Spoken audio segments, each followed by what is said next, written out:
What anxiety actually is under the hood. Anxiety is not a feeling first. It is a system. Imagine a full-body early warning radar patched together from an old animal brain scanning for predators, a newer human brain spinning stories of past and future, and a nervous system built to mobilize either escape or attack. This system is always doing the same basic calculation. Given what I am, where I am, and what I've been through, how likely is it that something bad is about to happen? When the odds feel high, accurately or not, it does three things at once: body, tight chest, racing heart, shallow breath, stomach knots, muscle tension. Thoughts, loops of prediction, what-ifs, replayed scenes, invented disasters. Behavior, avoidance, rituals, restless pacing, distraction, or total freeze. Most people mistake anxiety for "I feel scared" or "I'm being dramatic." In reality, it's closer to the alarm system is convinced something's wrong and has forcibly taken over the building. That's why arguing with it doesn't work. You can't talk a fire alarm into stopping if the sensor still thinks there's smoke. The system must be convinced in its own language, physiology, pattern, contingency, that the threat is tolerable, survivable, or misread. Why anxiety feels so persuasive. Anxiety has two cheats that make it feel more true than calmer states. First, it speeds up time. The body floods with adrenaline. The mind races. Details sharpen. The world feels nearer and louder, which the brain interprets as proof that what it's worried about is urgent and real. Second, it biases memory and imagination. When you're anxious, the brain preferentially pulls up times you failed, times things went badly, times people left or disappointed you, times plans blew apart.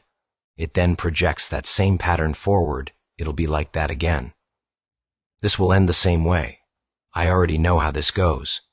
So anxiety quietly edits the evidence file. It underweights all the moments you handled hard things, survived terrible nights, found help, or changed course. It pulls from one drawer only, proof that disaster is likely. This is why anxiety feels like realism from inside and like exaggeration from outside. It's not lying exactly. It's selectively quoting reality in the worst possible way. The hidden logic. Anxiety is loyalty and inconvenient truth. Anxiety often comes from care and loyalty, not weakness. Anxiety about time passing, loyalty to meaning, to a life that matters, relationships, loyalty to connection, to not losing people, health, loyalty to being alive and able to show up, work, art, loyalty to standards and integrity. The system says, in its clumsy way, these things matter so much that I'd rather torture you than let you risk losing them without a fight. In that sense, anxiety is like an overzealous guard dog. It barks at threats. Good. It also barks at leaves, curtains, shadows, and its own reflection. Less good. But the barking comes from a primitive devotion.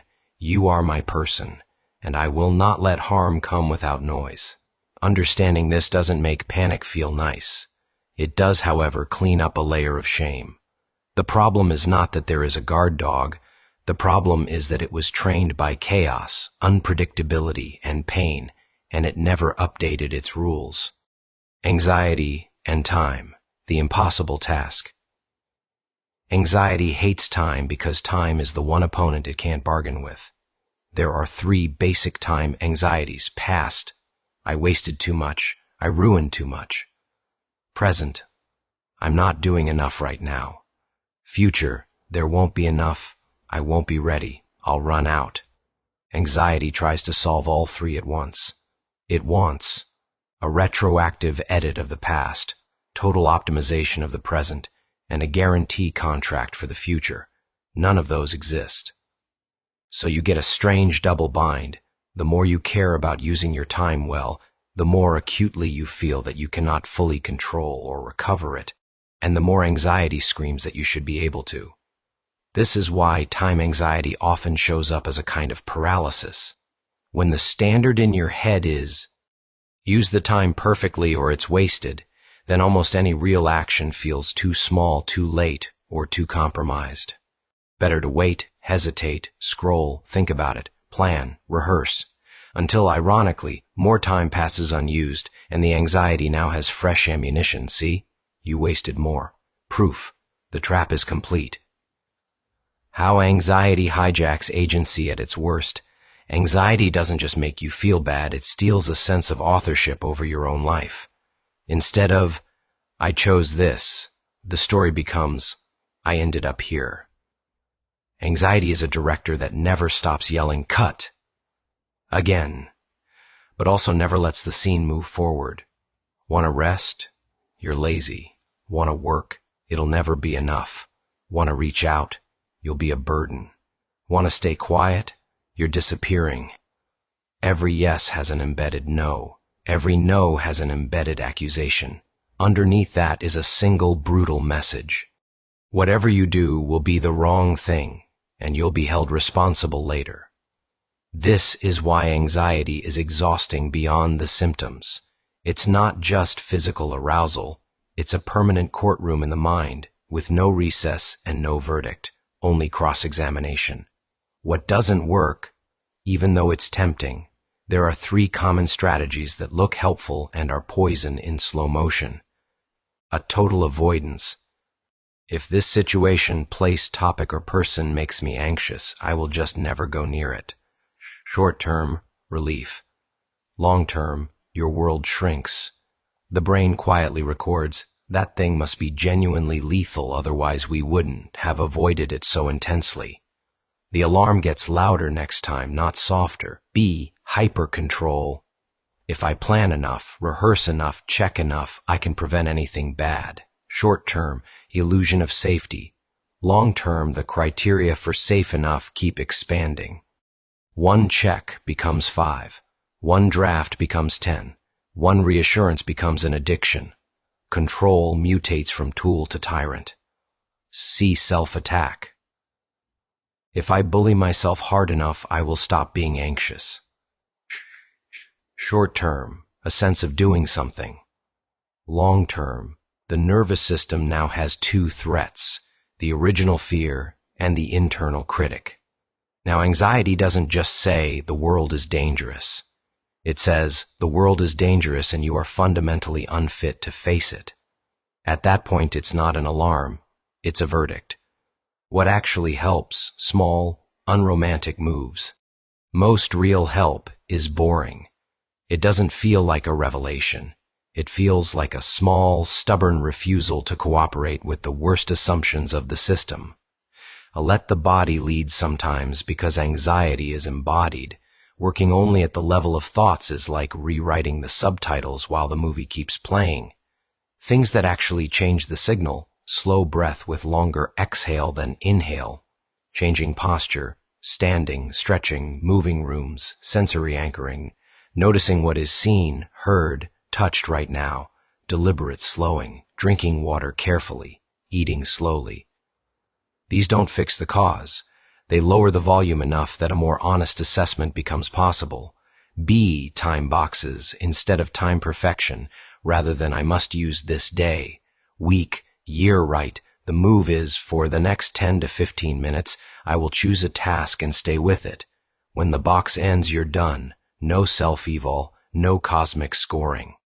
This builds evidence that you can begin without being ready.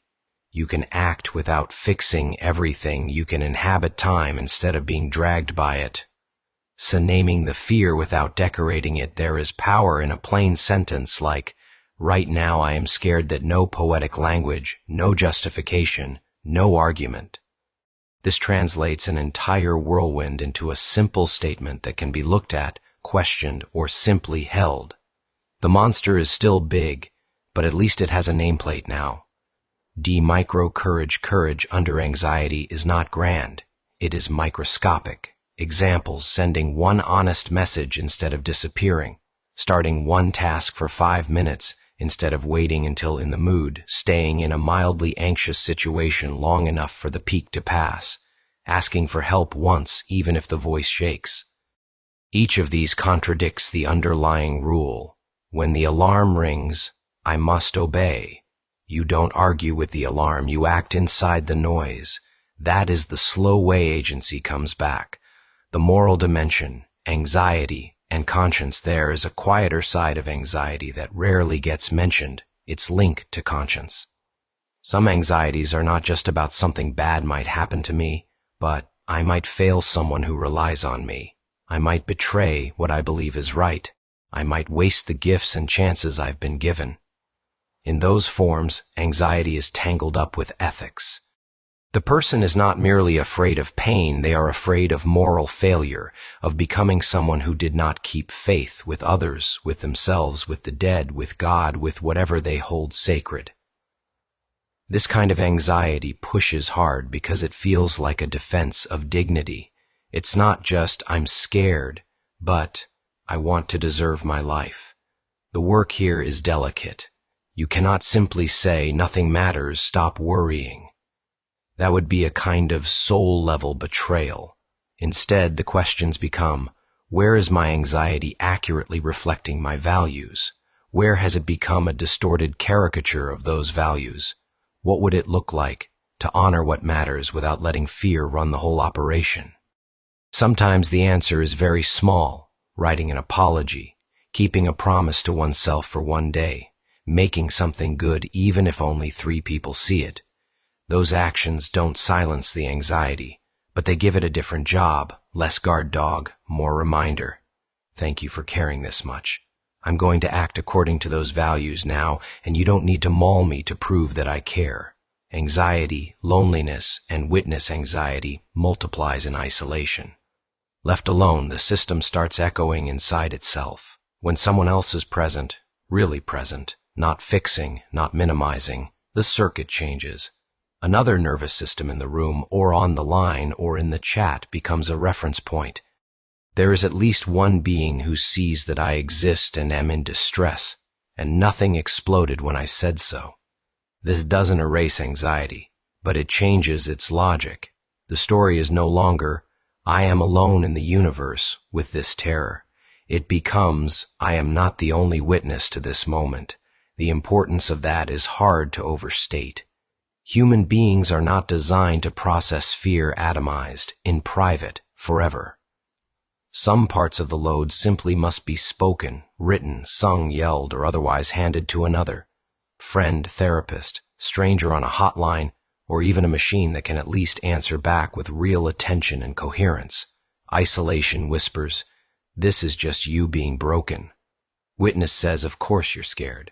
I see why. That shift, from defect to understandable response, is often where change begins. What a sane relationship with anxiety might look like. A life without anxiety is not on offer. The alarm system is part of the architecture. The goal is not to rip it out of the wall. The goal is to change your relationship to it, from hostage to reluctant collaborator. A sane relationship might sound like this, you warn me. Sometimes you are right, sometimes you are wildly overreacting. I will listen to you, but I will not take every signal at face value.